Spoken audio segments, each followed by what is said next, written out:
బెల్లంతో వండింది పాయసమే, పంచదారతో వండింది పాయసమే. ఒకటి తెల్లగా ఉంది, ఒకటి నల్లగా ఉంది, రెండిటి రుచి తీపి.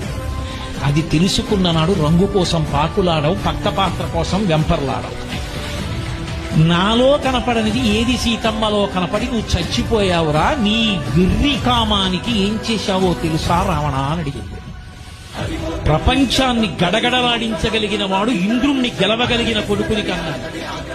నీ కామానికి పరకాంతని తెచ్చి కొడుకుని యుద్ధానికి పంపి చంపేశావు. నా కొడుకుని, నీ తమ్ముణ్ణి చంపేశావు, కుంభకర్ణుణ్ణి. ఇప్పుడు నువ్వు చచ్చిపోతే నీ తమ్ముడు విభీషణుడు నీ తలకొరివి పెడతాడు. రేపు నీ చచ్చిపోతే నాకు తలకొరివి పెట్టే కొడుకుని మిగల్చకుండా చచ్చిపోయిన దౌర్భాగ్యుడా, నీ కామం నిన్ను చంపింది. చెప్పరా సీతమ్మ ముందు సుందరకాండలో? ఒళ్ళు దగ్గర పెట్టుకోకపోతే అన్ని వేళలా వయసు ఉంటుందా, అన్ని వేళలా శరీరంలో ఓపిక ఉంటుందా?